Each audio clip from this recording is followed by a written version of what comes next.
विक्रांत जी दिल्ली से। राधे राधे गुरु जी। राधे राधे महाराज जी। महाराज जी, यदि किसी फील्ड में हम प्रसिद्धि पाना चाहते हैं तो उसमें बार बार विफल होते हैं तो उसे छोड़ देना चाहिए या अंतिम समय तक उस कार्य को करते रहना चाहिए? नाम जप करो, आराधना करो, और क्योंकि पूर्व प्रारब्ध विफलता ला रहा है तो नवीन क्रियमाण इतना जोर हो जाए कि उस प्रारब्ध को दबा दे तो आप विजय को प्राप्त हो जाएंगे। तो नाम जप करो भगवान का, जो नाम प्रिय हो खूब नाम जप करो और ये भावना करो कि इस फील्ड पर हम विजय प्राप्त कर लें तो हो जाएगा। गुरु जी जब से आपको देखा है, जब से राधा राधे ही जप रहे। हाँ, तो आप देखना राधा राधा का कमाल देखना। हाँ, श्याम सुंदर अधीन हो जाते हैं राधा नाम से, तो फिर और कोई कामना की पूर्ति। राधा किशोरी जी तो महाकरुणामयी है। खूब नाम जप करो और जब तक सफलता न मिले तो जिस फील्ड में लगे उसी में लगे रहो, और नाम जप करो तो आगे उसमें सफलता मिल जाएगी। प्रारब्ध, बुरा प्रारब्ध जो है, जो हमें असफल कर रहा है, वो क्षीण हो जाएगा तो आप विजय प्राप्त हो जाएगी। सन्नी जी लंदन। राधे राधे। राधे राधे महाराज जी। प्रभु जी, मैंने बचपन में श्री कृष्ण संकीर्तन में एक गुरुजी से दीक्षा ली थी। फिर जब मैं बड़ा हुआ तो हमारा पूरा परिवार जिन गुरुजी को मानता था वहां से दीक्षा ले ली। महाराज जी, क्या दो गुरु से दीक्षा लेना गलत है? और हाँ, मैं कौन से गुरु द्वारा दिया गया नाम गलत है, कोई खिलवाड़ थोड़ी है।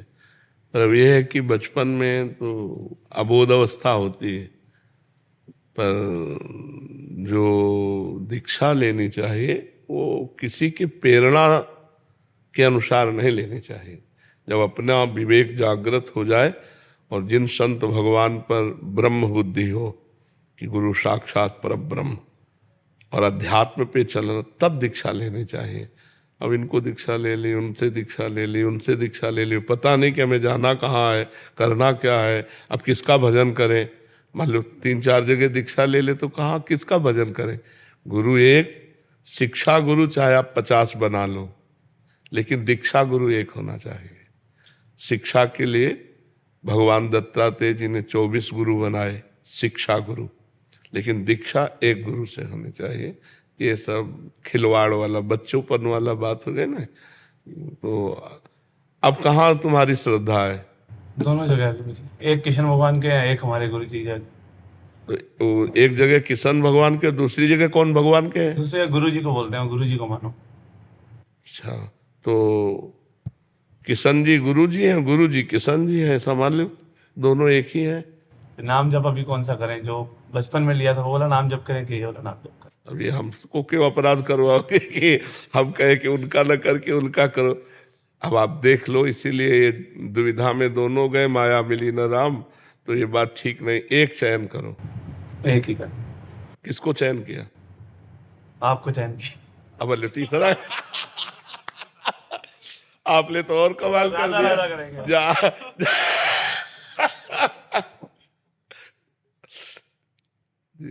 कुमारी कोमल जी उत्तराखंड। राधे राधे महाराज जी।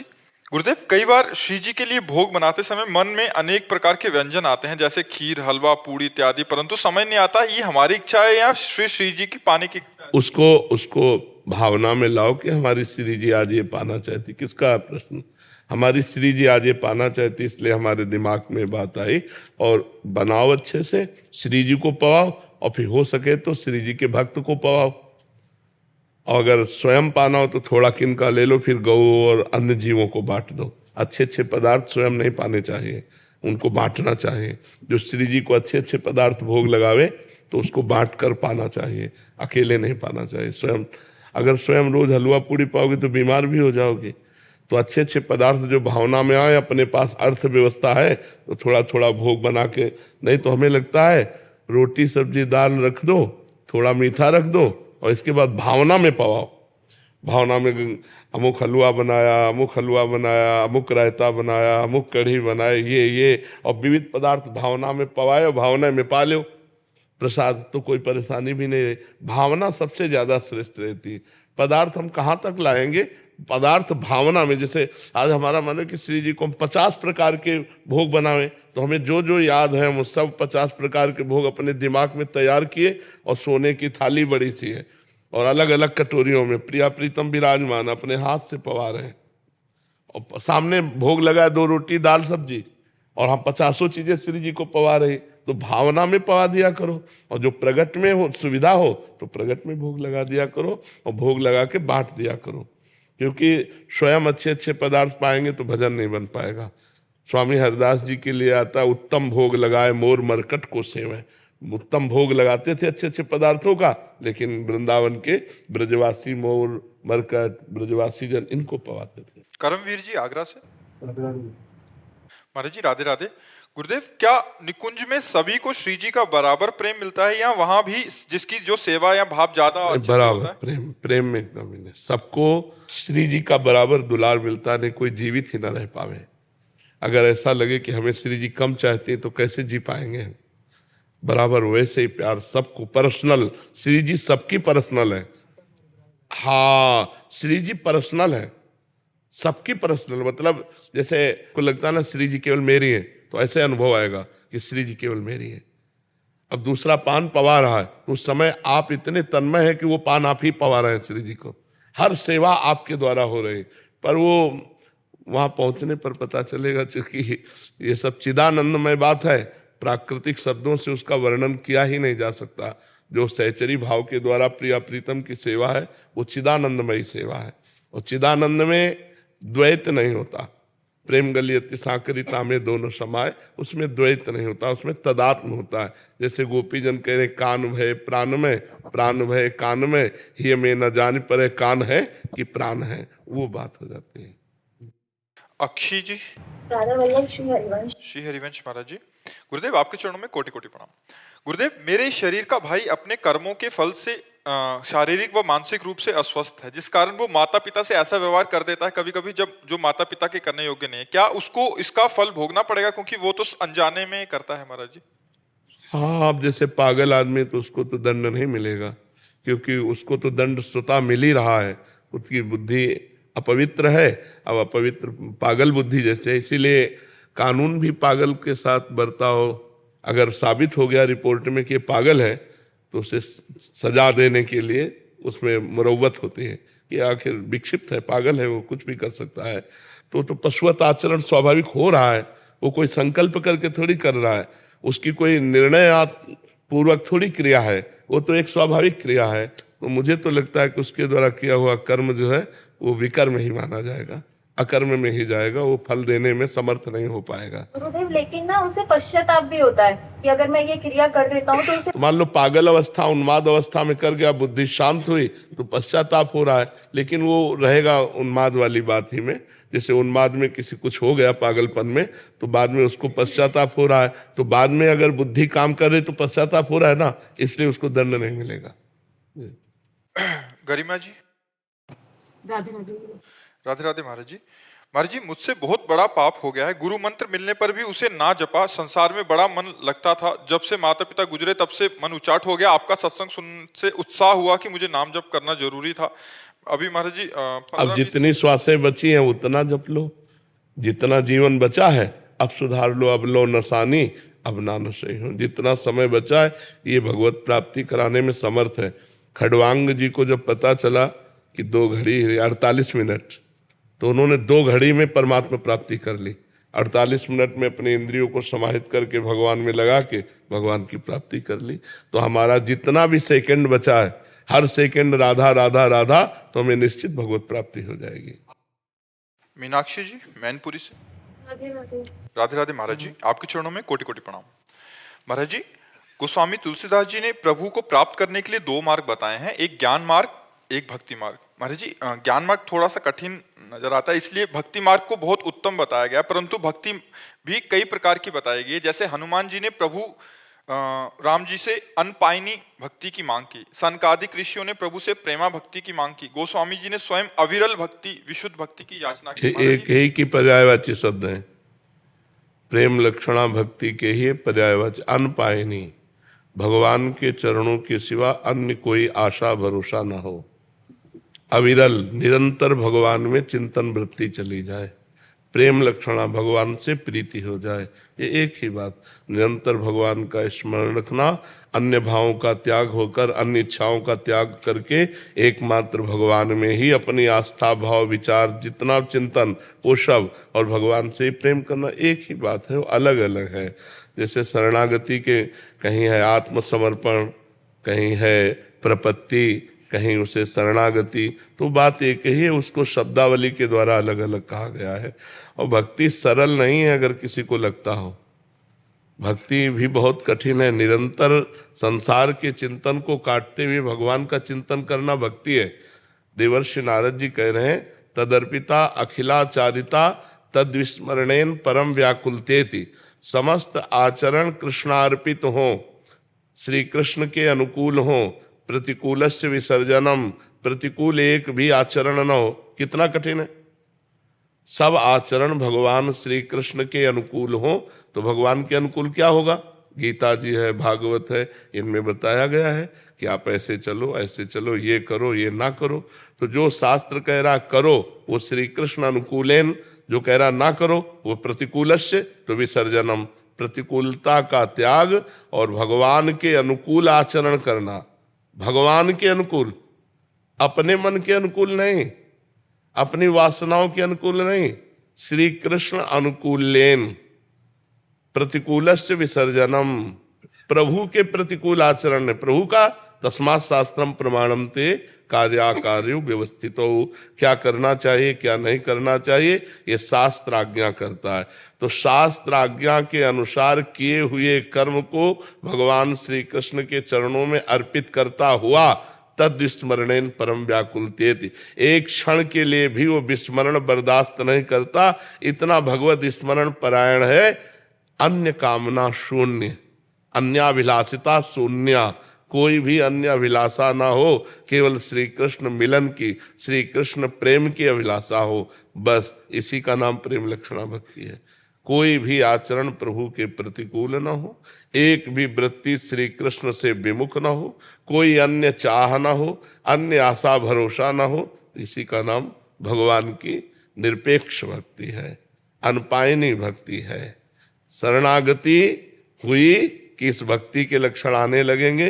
पहले शरणागति पुष्ट करो, खूब भगवान की लीला कथा सुनो, खूब भगवान की लीला कथा गाओ, खूब नाम कीर्तन करो, खूब नाम जप करो, दूसरे में भगवान की भावना करके सेवा करो, तब ये साधन भक्ति के द्वारा प्रेम लक्षणा भक्ति का प्रादुर्भाव होता है। जी। राजेंद्र कुमार शुक्ला जी, रायपुर छत्तीसगढ़ से। राधा वल्लभ श्री हरिवंश महाराज जी, आपके चरणों में कोटि कोटि प्रणाम। महाराज जी, अपने शरीर और संसार के प्रति आसक्ति है जो प्रयास करने के बावजूद भी कम होने का नाम नहीं ले रही। महाराज जी, ऐसे में कैसे इसके प्रति राग द्वेष आत्मक वृत्ति? नाम जप करो, जितना भजन होगा उतना ही मन निर्मल होगा। निर्मल मन अनासक्त होता है, मलिन मन आसक्त होता है। जो मलिन मन है वो शरीर और भोगों में आसक्त होता है, जो निर्मल मन है वो अनासक्त होता है, शरीर और भोगों से विरक्त होता है। तो हम पहले मन को निर्मल करें। मन को निर्मल करने के लिए भगवान नाम जप बहुत बड़ी औषधि है। जा सुनाम भयो भेषज हरन घोर त्रैशूल, दैहिक दैविक भौतिक तापों को मिटाने वाला और समस्त पापों को मिटाने वाला, समस्त मलों को नष्ट करने वाला भगवान नाम है। इसलिए भगवान नाम अधिक से अधिक जप करो। गुरु के द्वारा मिले हुए भगवान नाम जप करने से बहुत जल्दी लाभ प्राप्त होता है। अभी अगर गुरुदेव ना मिले हो तो जो नाम तुम्हें प्रिय हो वो नाम जप करो। जब गुरुदेव मिल जाए तो उनके द्वारा दिए हुए नाम के द्वारा इस माया पर विजय प्राप्त करो। माया मलिन मन पर अटैक करती है, निर्मल मन भगवान की तरफ जाता है। निर्मल मन जन सो मोह पाओ। इसलिए खूब नाम जप करो, पर नाम जप तभी होगा जब भोजन पवित्र होगा। गृहस्थी में धर्म के द्वारा कमाए हुए धन से अतिथि सत्कार करते हुए भगवान को जो भोग लगा के पाया जाता है उसे पवित्र भोजन कहते हैं। अगर भोजन पवित्र नहीं है तो फिर भजन नहीं बनेगा।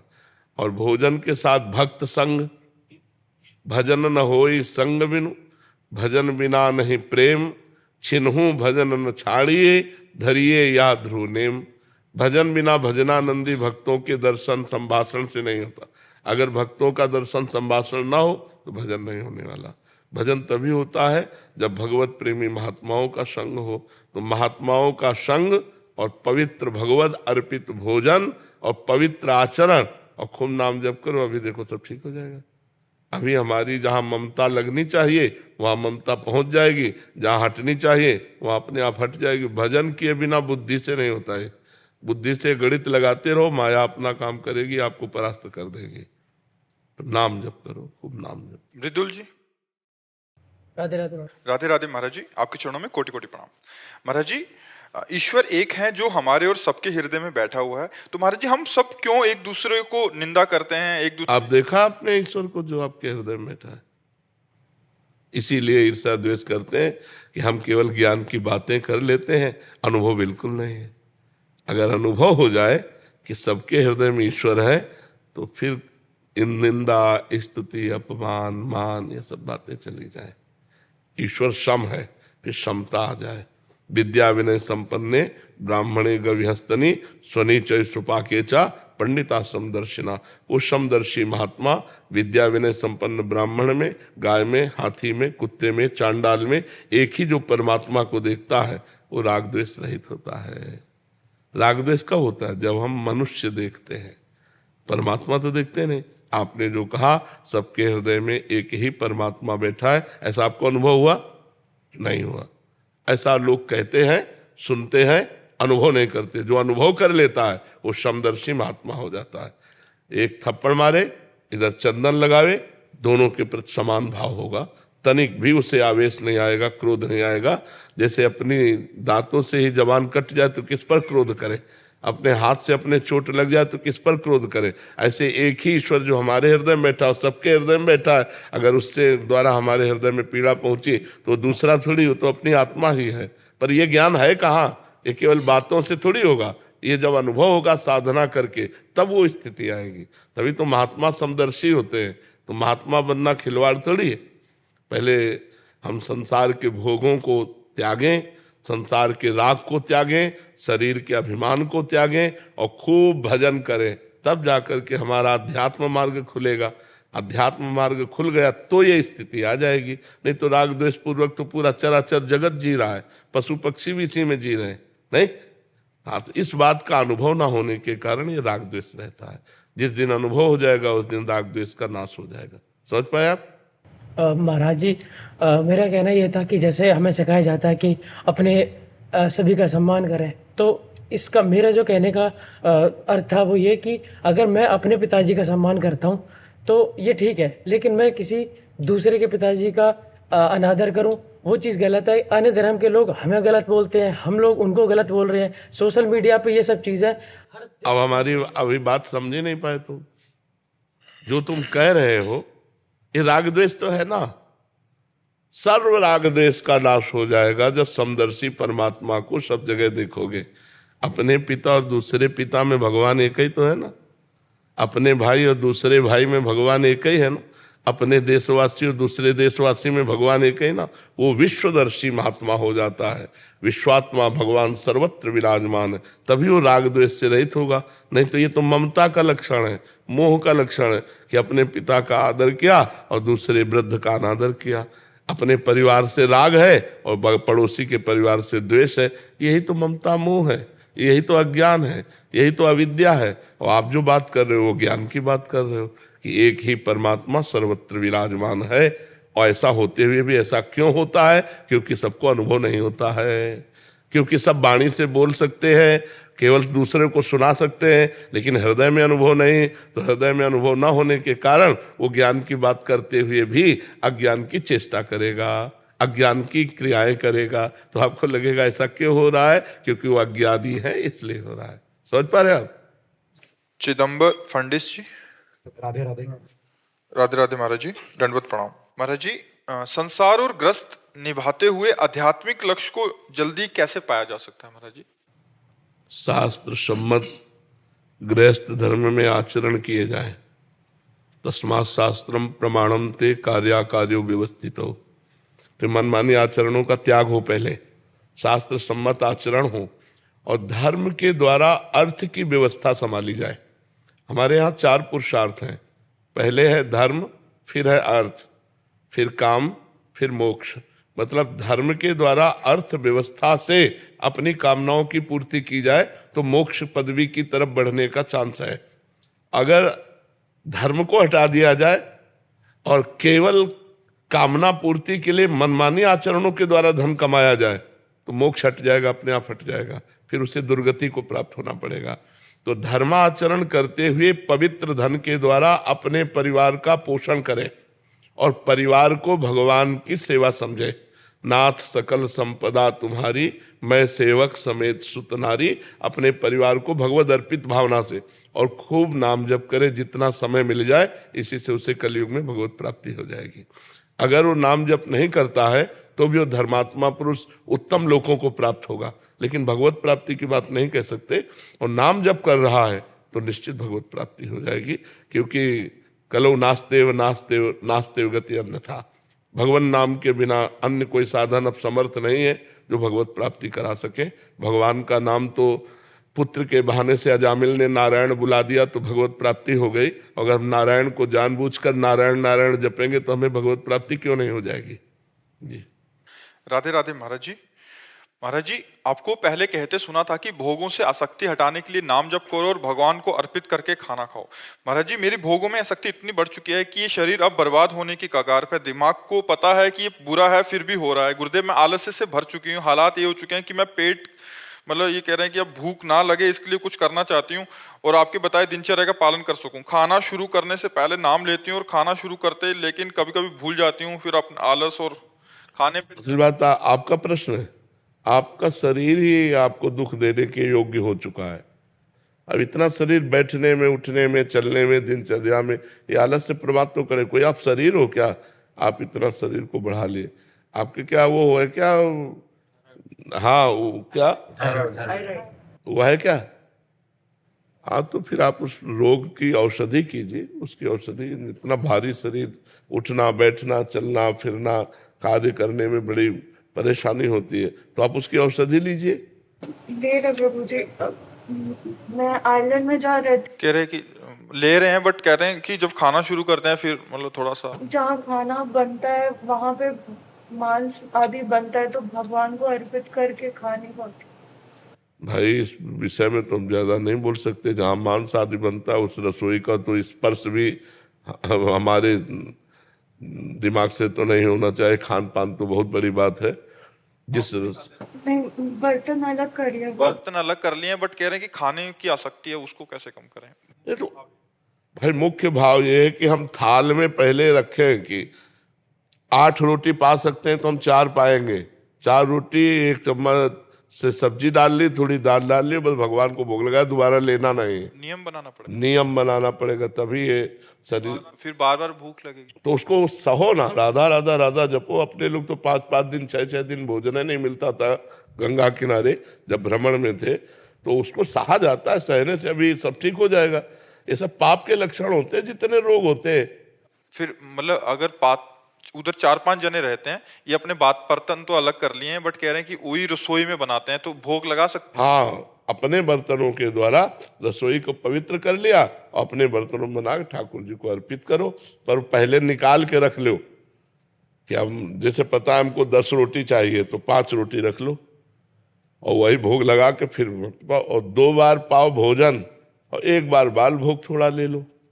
बाल भोग में जो भी आपको फल फ्रूट दूध जो भी अनुकूल पड़े, और 2 बार भोजन पाओ। एक नियम बनाओ, तब तो ठीक रहेगा। और नाम जप करो। नहीं, अभी कितनी अवस्था है आपकी? 28 साल। अभी क्या कोई अवस्था है आपकी? अभी इस समय आपका इतना भारी शरीर हो गया, ये आपको जीना मुश्किल कर देगा। उठना बैठना चलना फिरना ये सब परेशानी कर देगा। अभी आप सावधान हो जाओ। राधे राधे महाराज जी।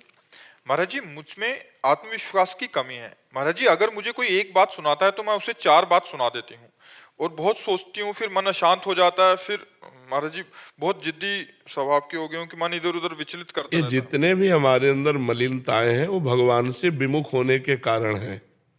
अगर हम भगवान के सन्मुख होकर भगवान का यशोगान सुने, भगवान का नाम कीर्तन करें, भगवान की आराधना करें, तो हमारे अंदर दिव्य दैवी सद्गुण आ जाए। ये दैवी संपदा की कोई हमें गाली दे हम मुस्कुरा के चले जाए, ये साधारण क्षमता थोड़ी है। सामने वाला हमें गाली दे रहा, हम मुस्कुरा के चले गए, ये दैवी संपदा है, ये भागवतिक सद्गुण है। ये कोई छोटी मोटी बात थोड़ी है। सामने वाले ने गाली दिया, हमने 4 गाली दे दिया है, तो संसारिकता है। तो हमारे अंदर जो संसारिकता है उसको दूर करने के लिए हमें भगवान की शरण में जाना होगा, भगवान की आराधना करनी होगी, भगवान की लीला कथा सुननी होगी, भगवान की लीला कथा का गायन करना होगा। घर में बैठकर एक अध्याय रोज गीता भागवत का गायन करो, देखो आपकी बुद्धि शुद्ध होती है कि नहीं, आप में क्षमता आती है कि नहीं। अब देखो टीवी के सीरियल और मनमानी आचरण किए जाए और फिर सोचा जाए कि हम दैवी संपदा धारण करें, तो असंभव है। राधे राधे महाराज जी। महाराज जी, मोह अहंकार और माया का लालच के कारण बहुत सी गलतियां हुई हैं जीवन में, अब बहुत पछतावा होता है, कैसे अपने आप को इससे मुक्त करूं प्रभु? अगर पछतावा होता है तो मुक्त होने में देर नहीं लगेगी, लेकिन वास्तविक पछतावा हो तब ना। पछतावा वो कि हृदय जल रहा है, अब खाना अच्छा नहीं लगता, पानी अच्छा नहीं लगता, रात दिन एक जलन पैदा हो रही मेरे से ऐसा, तो वही पश्चाताप ही उसको भस्म कर देगा। और होता है, रात को सो नहीं पाती, अंदर से चिंता होती है, क्यों हो गया, कैसे हो गया। हाँ, तो ये पश्चाताप ही उस जो भी मलिनता है उसका नाश कर देगी। और खूब भगवान का नाम जप करो।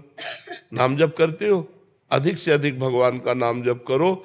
नाम जप से ही कलयुग में भगवत प्राप्ति है। अन्य युगों में अलग अलग भगवत प्राप्ति के साधन थे, जैसे सतयुग में ध्यान, त्रेता में यज्ञ, द्वापर में पूजा, लेकिन कलयुग में केवल हरि नाम, केवल हरि नाम। कलौ नास्तेव नास्तेव नास्तेव गति अन्यथा।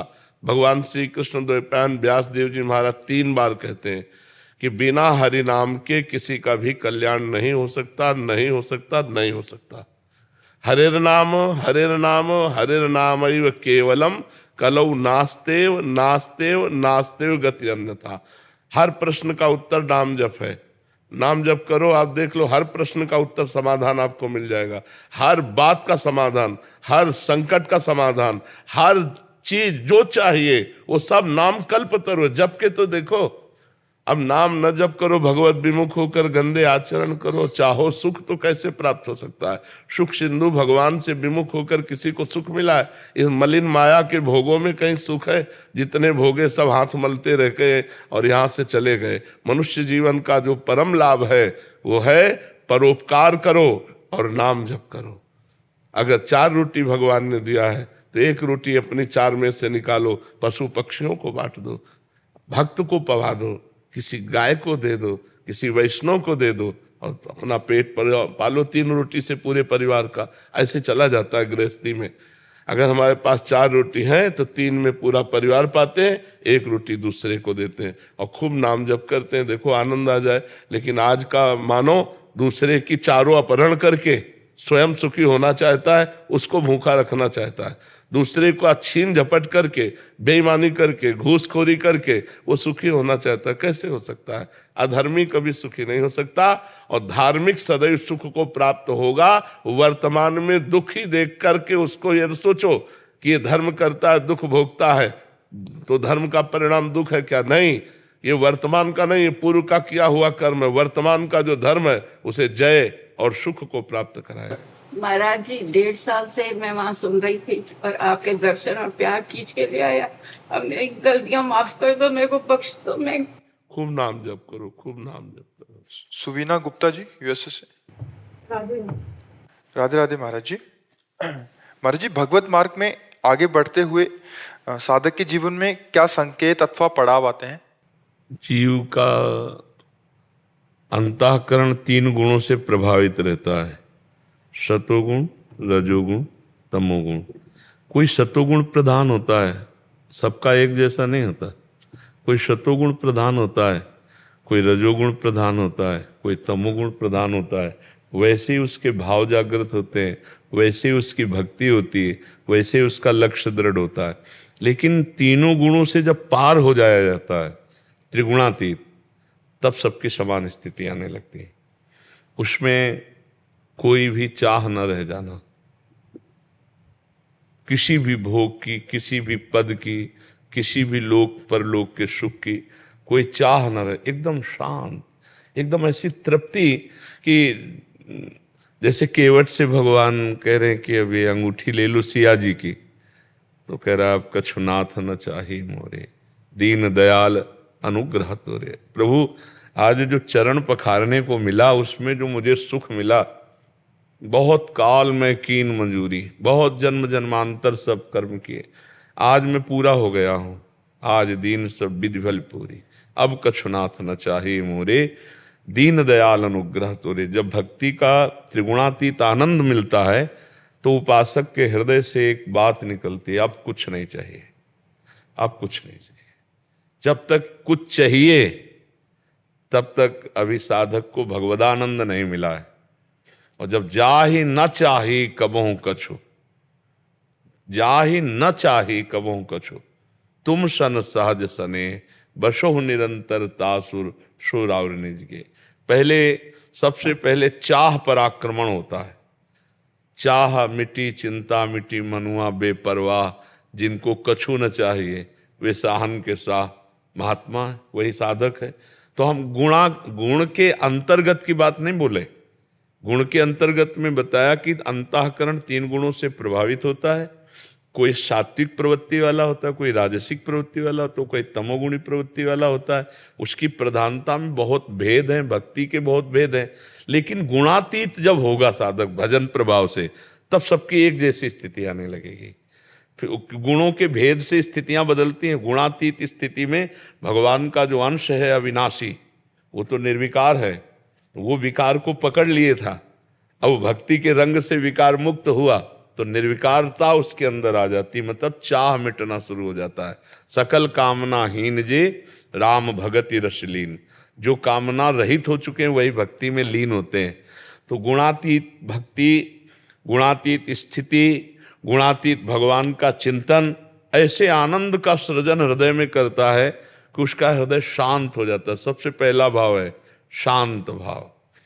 शांत में आपको कोई गाली दे या आपकी स्तुति करे, दोनों का प्रभाव आपके हृदय में नहीं पड़ना चाहिए, तो उसे शांत कहा जाएगा। आपका मान हो या अपमान, आप सुख की परिस्थिति हो बाहरी या दुख की, आपके हृदय में कोई फर्क नहीं पड़ना चाहिए। ये गुणातीत स्थिति की बात कर रहे हैं। ये जो आगे चलकर स्थिति भक्ति का रंग आता है वो इस कोटि का आता है। शत्रु मित्र समझान, मान मान अपमान सम, दुख सुख लाभ न हानि, ये है जो कृपा हरिवंश की। दुख सुख लाभ हानि, शत्रु मित्र मान अपमान, इनमें समान भाव जागृत हो जाता है। और भगवान के नाम में इतना प्यार हो जाता है कि तद्विस्मरणेन परम व्याकुलते थे। जरा सा भूल हो जाने पर उसके प्राण व्याकुल हो जाते हैं। जैसे मछली को जल से अलग करो तो तड़पने नहीं लगती, ऐसे वो भक्त तड़पने लग जाए एक क्षण के लिए व्याकुलता भगवत विस्मरण में इतनी जोर की कि प्राण व्याकुल हो जाए। ये गुणातीत स्थिति है उसकी। और तदर्पिता अखिलाचारिता, समस्त आचरण श्री कृष्ण अनुकूलेन प्रतिकूल से विसर्जनम, भगवान के अनुकूल ही उसके आचरण होंगे, प्रतिकूल आचरणों का त्याग, क्योंकि कोई चाह ही नहीं रह गई। इतना आनंद उसके हृदय में आ गया। अब उसकी कहीं भी ममता नहीं रह जाती। ममता रहितम, कामना रहितम, वो ममता केवल प्रभु के चरणों में, अनन्य अपने इष्ट देव के चरणों की ममता जागृत हो जाती। जैसे मीरा जी कहती, मेरे तो गिरधर गोपाल दूसरों न कोई, ऐसे अपने इष्ट से प्यार हो जाता है, इष्ट से अपनी प्रीति हो जाती है। धीरे धीरे उसकी स्थिति इतनी बढ़ती है कि देह का विस्मरण होने लगता है। मैं स्त्री हूं, मैं पुरुष हूं, मुझे क्या करना है क्या नहीं, ये भगवान आकर हृदय में बैठ के करवाते, उसकी क्षमता इसके ऊपर हो गई। अब भगवान उसके हृदय में, जैसे अर्जुन के बागडोर पकड़े बैठे हैं, ऐसे उसके हृदय में बैठ जाते हैं और जो मन आता है सो करवाते हैं। ये जितने बड़े बड़े कार्य संतों द्वारा होते हैं स्वयं भगवान करते हैं। उनके हृदय में बैठ करके जगत का परिवर्तन, जगत का मंगल, जो उच्च कोटि की वो बातें, मतलब मनुष्यकृत नहीं होती। लाखों लोग बदल रहे, करोड़ों लोगों का उद्धार हो रहा, वो भगवान उस संत को निमित्त बना करके स्वयं बैठ करके कार्य करते हैं उनके हृदय में। तो वो चाहे स्त्री हो चाहे पुरुष हो, उसका हृदय भगवान का भवन हो जाता है, भगवान का मंदिर बन जाता है, जो पूर्ण रूप से भगवान में अनंत गुण हैं। अगर हम दिन भर ऐसे वर्णन करते रहे ना तो भी पार नहीं पाएंगे। भगवान गुणधाम है तो समस्त गुण भक्त में आ जाते, समस्त दैवी संपदा आ जाती। पर 2 बातें बस ध्यान देनी है खास, कि वो भगवान के प्रतिकूल कभी आचरण नहीं कर सकता और भगवान को भूल नहीं सकता। बस 2 बातें पकड़ लो तो सब आ जाएंगी इसी में। तदर्पिता अखिलाचारिता और तद स्मरणेन परम व्याकुलते थी। भगवान का वो विस्मरण असह्य हो जाता है उसके लिए, हर समय वो नाम जप करता रहता है और भगवान के अनुकूल आचरण करता है। क्योंकि चाह जब तक भोगों के तभी तो पाप कर्म होते हैं, जब चाह खत्म है, चाह प्रभु की हो गई तो प्रतिकूल आचरण बनेंगे ही नहीं। पर ये बहुत ऊंची भक्ति में, इसके पहले खूब प्रयास करना होता है, तभी तो तीनों गुणों के साम्यावस्था को प्राप्त होता है। नहीं तो गुण ऐसा थोड़ी है जब जो गुण चाहे वो करवा लेता है, जैसा चाहे वैसा सोचवा लेता है, वैसी क्रिया करवा लेता है। जी क्या फिर एक पागल भी गुणातीत हो सकता है, जैसे वो भी किसी से राग द्वेष नहीं रखता? नहीं, ऐसे नहीं, चिंतन से होता है। ऐसे नहीं कि बुद्धि पागल है तो गुणातीत हो गया, ऐसा नहीं। एक पागल की हरकत और एक गुणातीत की हरकत में बहुत अंतर होगा। नहीं, जैसे समाधि की स्थिति होती है घोर गाढ़ सुसुप्ति, गाढ़ सुसुप्ति समझते हो ना, गहरा से सोया हुआ, बिल्कुल भान नहीं शरीर का, और यही समाधि की स्थिति होती है। लेकिन उसमें जागृत होते हुए भी गाढ़ सुसुप्ति, जागृत होते हुए गाढ़ सुसुप्ति, उसे समाधि कहते हैं। और ऐसे सुसुप्ति सो रहा है तो मतलब उसका कोई महत्व थोड़ी है। गाढ़ सो रहा है तो समाधिस्थ थोड़ी माना जाएगा। लेकिन समाधिस्थ की गाढ़ सुसुप्ति जैसी स्थिति होते हुए भी जागृत में किंचन मात्र कोई स्फुरना नहीं। तो पागल और सिद्ध पुरुष में बहुत अंतर है। वो अज्ञान के द्वारा बंधा हुआ और वो ज्ञान के द्वारा मुक्त पुरुष है। तो पागल को थोड़ी वो स्थिति प्राप्त होगी, चिंतन से प्राप्त होती है ना। अब पागल का चिंतन ही ठीक नहीं है तो क्या है, वो पागल जैसा लग रहा है वो पागल थोड़ी है। वो तो शास्त्र वेदों का परम ज्ञाता विद्वान महापुरुष है। वो पागल जैसी चेष्टा कर रहा है, अपने शास्त्र आज्ञा करते हैं कि बहुत बुद्धिमान होने पर भी जड़वत आचरण करे, अपने को दिखावे में ना लावे, कोई जान ना पावे कि इस कोटि का महापुरुष है। तो हो सकता है ऐसा महापुरुष पागल जैसा दिखाई दे रहा हो, पागल जैसी चेष्टा, लेकिन वो पागल नहीं है। और पागल जो है वो ज्ञानी नहीं है, वो परम पद का अधिकारी नहीं होगा, वो नरक जाएगा। और वो पागल जैसी चेष्टा करके परम पद में बैठा हुआ है, जीवन मुक्त है, क्योंकि उसने भजन चिंतन करके ऐसी स्थिति प्राप्त की है। समझ रहे, एक जानबूझकर नाटक करना और एक असलियत में पागल होना। तो असलियत में जो पागल है वो तो बेचारा अपने कर्म का फल भोग रहा है, लेकिन जो जानबूझकर पागल का रोल कर रहा है वो अपने आप को बचा रहा है, वो तो सिद्ध पुरुष है, जीवन मुक्त महापुरुष है। समझ पाए बच्चा? महाराज जैसे हम पशुओं को ना, जैसे वो आप बोलते हैं मरते नाम सुना देना चाहिए। जैसे हम पशुओं से कोई क्रम नहीं बनते शुभ अशुभ, उनको भी जैसे घर में पशु, उनको राधा नाम कीर्तन होता है, उनकी भी गति हो जाएगी। पक्का गति हो जाएगी। यदि अंतिम समय कान में राधा नाम पड़ा और शरीर छूटा तो भगवत प्राप्त। पशु को 2 साल मरे पशु तो, पर राधा नाम तो सुना रहे हैं, पर वो कर्म कोई नहीं बन रहा उनसे नवीन है। लेकिन फाइनल तो आखिरी वाला माना जाएगा, उनका मंगल होगा, लेकिन फाइनल आखिरी वाला, उनका शरीर छूट रहा है और उनके कान में राधा नाम पड़ा, वो भगवत प्राप्त हो जाएंगे। ये सौभाग्य पशु पक्षी कोई भी हो। नहीं तो जैसे कई ऐसे पशुओं के चरित्रों में आता है कि भक्त के घर में होने के कारण उन्हें राम नाम, कृष्ण नाम, हरि नाम सुनने को मिला और अंतिम समय भगवान को प्राप्त हुए। तो अंतिम समय फाइनल की बात है। अब जैसे अभी आप बोल लिए राधा, और तो अब जब अंतिम समय आपका आएगा उस समय का फाइनल देखा जाएगा कि अब कहाँ है आपकी चित्रवृत्ति। तो यदि गलत जगह हुई तो इसका आपको फल मिलेगा राधा नाम का, कि आपको चांस मिलेगा भजन करने का, लेकिन फाइनल आखिरी में होगा। अंतिम जीवन का फाइनल राधा। ये अजामिल का हो गया था, फाइनल में बोला नारायण, बेटे के लिए ही सही, पर मुख से नारायण निकला, यमदूत आ गए, गला दबा दिए, तो भगवान के पार्षद आ गए, उनकी फांस काट करके उनको जीवन मुक्त कर दिया। तो क्या नारायण पहले नहीं बोला था? हजारों लाखों बार बोला होगा जब बेटे का नाम है। तो उस समय ना भगवान के पार्षद आए, ना कोई घटना घटी। अंतिम फाइनल में जब शरीर छूटने का था तो पुत्र को बुलाया नारायण, बस इसी से फाइनल हो गया। फाइनल अंतिम में है। इसीलिए हम प्रयासरत रहते हैं पूरे जीवन कि अंतिम समय हमारा भगवान के नाम का स्मरण हो जाए और शरीर छूट जाए, तो हम भगवान को प्राप्त हो जाएंगे। ऐसे जप रहे हैं, व्यर्थ नहीं जाएगा। नामे भक्ता प्रणश्यति, भक्त का नाश नहीं होता, भजन का नाश नहीं होता, पर भगवत प्राप्ति का फाइनल वो आखिरी में होगा। उस समय अगर भगवान का स्मरण आ गया तो जीवन मुक्त। और नहीं आया तो फिर चांस देंगे भगवान। ऐसे भक्तों के यहाँ श्रीवान कुलवान के यहाँ जन्म देंगे जहां आपको भजन का सहयोग मिले, फिर भजन करके निकल जा। तो चाहे पशु हो, चाहे पक्षी हो या मनुष्य हो, कोई भी हो, अंतिम समय उसके कान में नाम पड़ जाए तो उसको भगवत प्राप्ति है। सुरेंद्र जी कोसी से। राधे राधे महाराज जी राधे राधे महाराज जी। महाराज जी, ये प्रकृति हमें सब कुछ देती है, हम इसका कर्ज कैसे चुका सकते हैं? नहीं, प्रकृति का कर्ज क्या? माँ का कर्ज चुका सकते हो क्या? माँ का कर्ज चुका सकते हो क्या? नहीं चुका। चाहे कोई सन्यासी हो, चाहे कोई हो, माँ को साष्टांग दंडवत करके महाप्रभु चैतन्य देव ने कहा था कि माता सची से कि अगर हम अपने श्रीअंग की चमड़ी उतार कर आपकी पादुका बनाए तो भी हम आपसे उऋण नहीं हो सकते माँ। तो ये जगदम्बा है, ये जगत अम्बा है प्रकृति। परमात्मा पिता है और प्रकृति माँ है।